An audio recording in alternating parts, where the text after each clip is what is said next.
So hello दोस्तों, आज हम लोग चैप्टर 10 वेव ऑप्टिक्स पढ़ने वाले हैं। तो ये आसान सा चैप्टर है।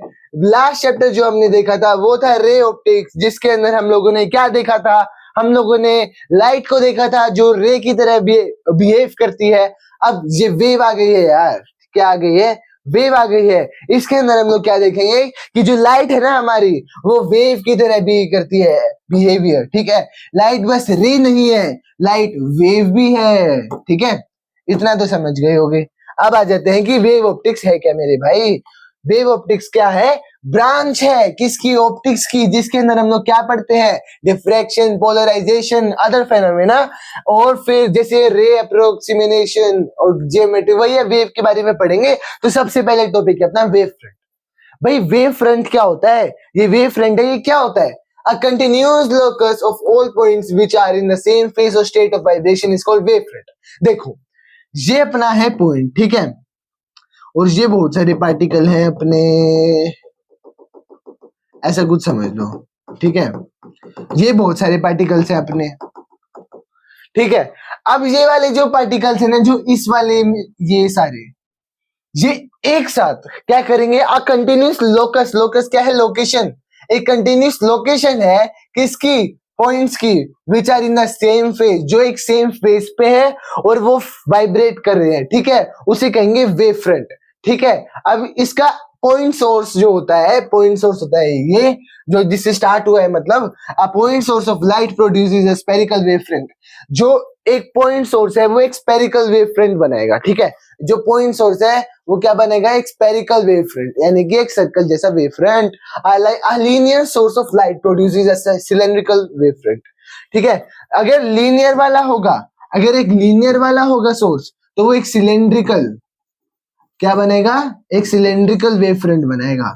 समझ गए हो गए? Cylindrical wave front. ठीक है, आ जाओ। Any wave front from a distant source is a plane wave front. ठीक है, समझ गए? आ जाओ।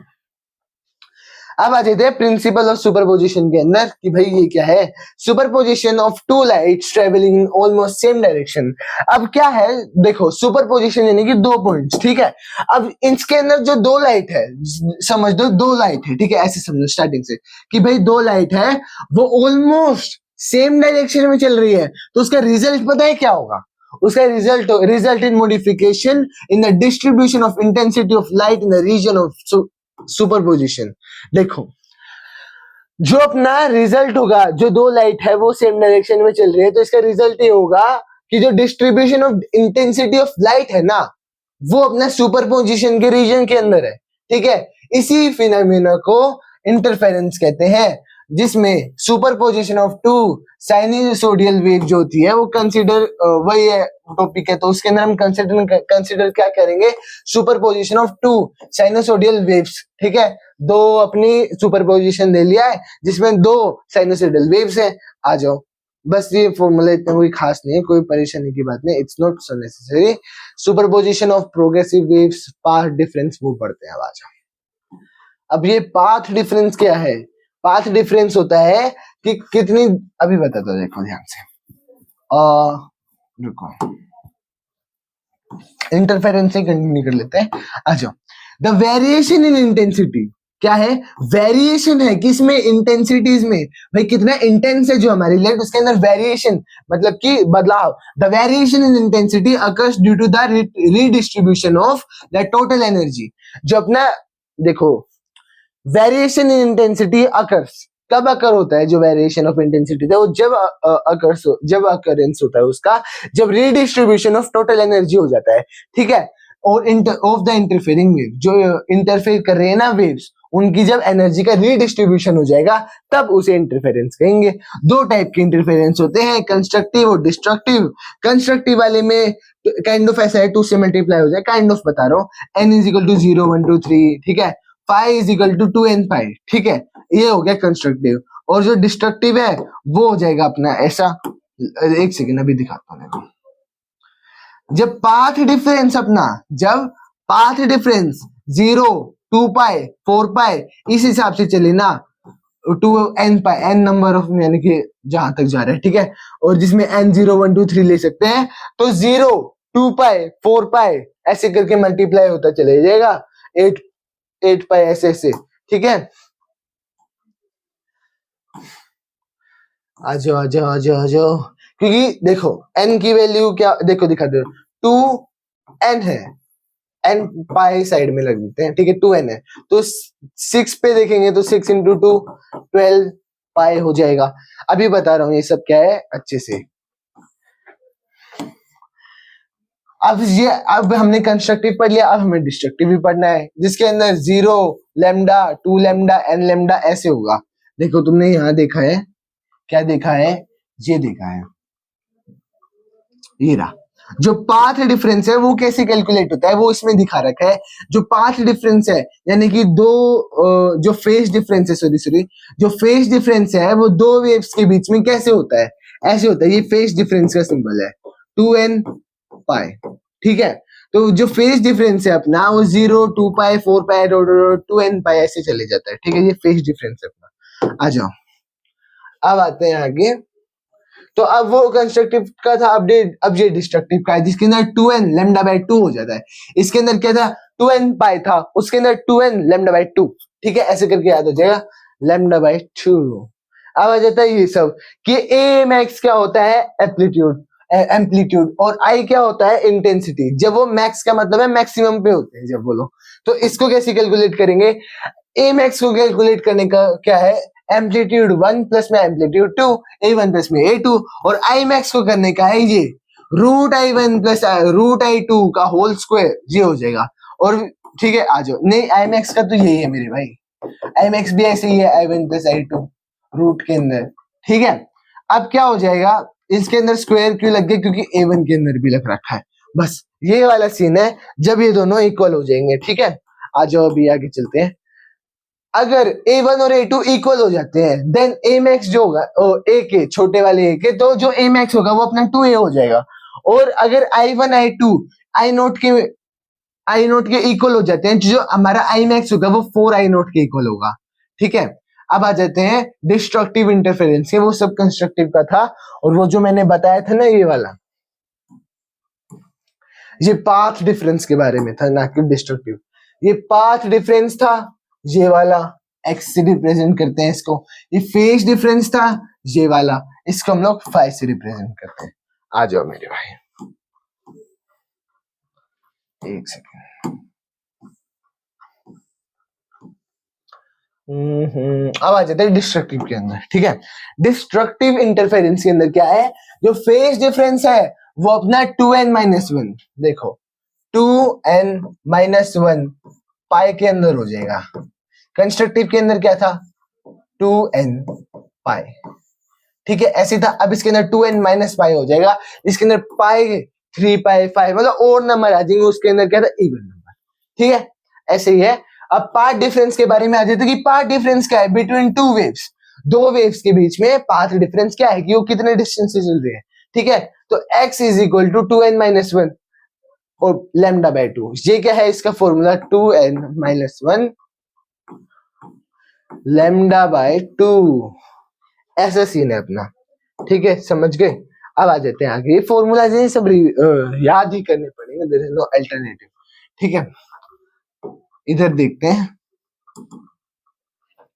If the path difference between two waves is x, तो 2n-1 अभी बताया और मल्टीपल्स होंगे, ठीक है। अब आ जाते हैं जे कि कैसे होगा, lambda by 2, 3 lambda by 2, 5 lambda by 2, ऐसे जाके 2n-1 लैम्डा बाय 2, ये रहा फॉर्मूला। अब एम्पलीट्यूड की बात करते हैं इसकी, इसका एम्पलीट्यूड जो होगा डिस्ट्रक्टिव वाले का, कंस्ट्रक्टिव वाले का प्लस में आता है, ये वाला माइनस में आता है, और ज्यादा कोई फर्क नहीं, बस यही फर्क है। और इसका a मिनिमम 0 हो जाएगा मेरे भाई, अगर क्या है, डिस्ट्रक्टिव है मेरे भाई। अगर i मैक्स और i मिन, आई मैक्स और आई मिन का मतलब है आई अगर मैक्सिमम है और आई अगर मिनिमम है, और अगर वो कैलकुलेट करने को निकाल दिया तो i1 प्लस i2 जो दोनों रूट के अंदर है, फिर वो दोनों स्क्वायर के अंदर भी है, वो माइनस के साथ, उसका मतलब प्लस की जगह माइनस आ जाएगा, वही सेम है। ऐसे ही एम्पलीट्यूड भी अपना यही है, ठीक है। अब आ जाते हैं पाथ डिफरेंस क्या है, इन्हें थोड़ी लेट एक्सप्लेन किया तो मैं अभी थोड़ा सा अभी बता देता हूँ। पाथ डिफरेंस क्या है, the difference in the paths traversed by two light waves emitted by two coherent sources is called path difference। नहीं आया होगा समझ में, the difference in the paths भाई जो डिफरेंस है वेव्स के बीच में, जो उनके पाथ के अंदर डिफरेंस है, वो अगर दो लाइट ले ली तो इनके पाथ में जितना डिफरेंस है ना, जो दोनों कोहेरेंट सोर्सेस के अंदर है, वो हो गया path difference. If the path difference is 0 या फिर n लैम्डा है, जिसके अंदर n क्या है, इंटीजर है, दे प्रोड्यूस कंस्ट्रक्टिव इंटरफेरेंस। मतलब बताया था 2n लैम्डा करके। अगर ऐसा सीन हो गया तो क्या होगा, अगर ऐसा हो गया तो जो हमारा ये जो कंस्ट्रक्टिव इंटरफेरेंस बन जाएगा। अब आ जाते हैं कि पाथ डिफरेंस जो होता है वो 2n - 1 लैम्डा बाय 2 हो गया, जिसके अंदर n इंटीजर है, तो ये डिस्ट्रक्टिव इंटरफेरेंस बना देगा। ओके, अब आ जाते हैं फेज डिफरेंस क्या होता है। इस पे आ जाते हैं कि फेज डिफरेंस क्या होता है, अभी बताता हूं। जो फेज डिफरेंस होता है ना, the difference in angles expressed, तो वो एंगल्स के बीच का डिफरेंस होता है। ठीक है, फेस वाला आपने पढ़ा होगा चैप्टर 7। तो difference in angles expressed in radiance between the waves at the time of arrival, तो जो उन वेव्स का अराइवल का टाइम है उसके अंदर जो डिफरेंस होता है उसी को हम लोग फेज डिफरेंस कहते हैं। तो 2n लैम्डा हो गया तो कंस्ट्रक्टिव बन जाएगा, 2n - 1 लैम्डा हो गया तो सॉरी लैम्डा नहीं पाई, 2n पाई हो गया तो अपना ये हो जाएगा कंस्ट्रक्टिव, और -1 हो गया तो अपना डिस्ट्रक्टिव बन जाएगा।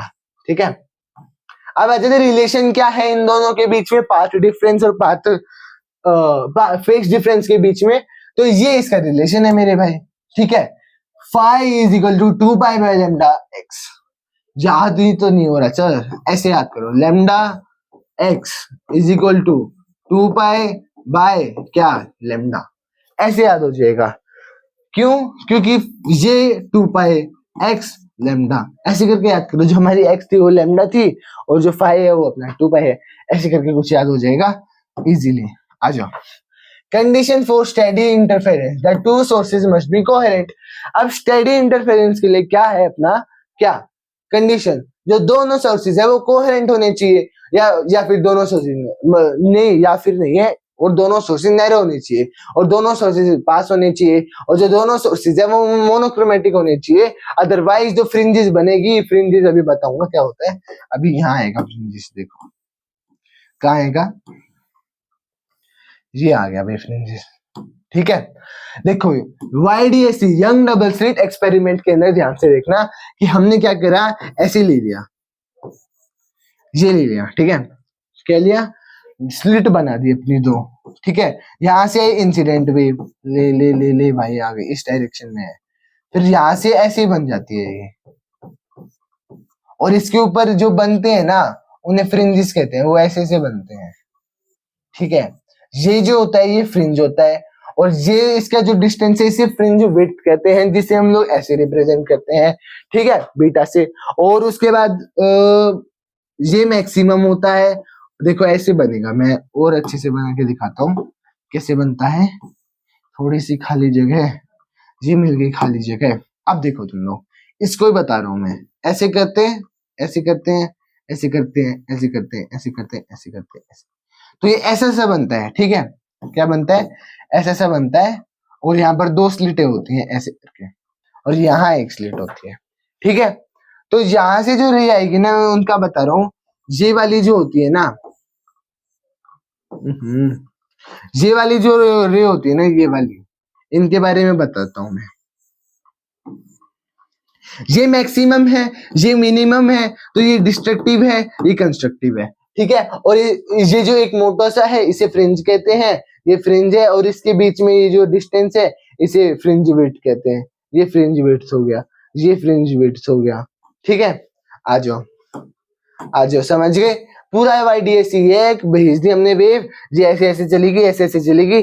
ठीक है, आ जाओ, इंटरफेरेंस पैटर्न ये बन गया। इसका फॉर्मूला आता है ये वाला, कौन सा, ये वाला फॉर्मूला आता है, लैम्डा डी बाई डी। ठीक है, lambda D by D, y is equal to lambda D by B, D by D, small D by बड़ा डी।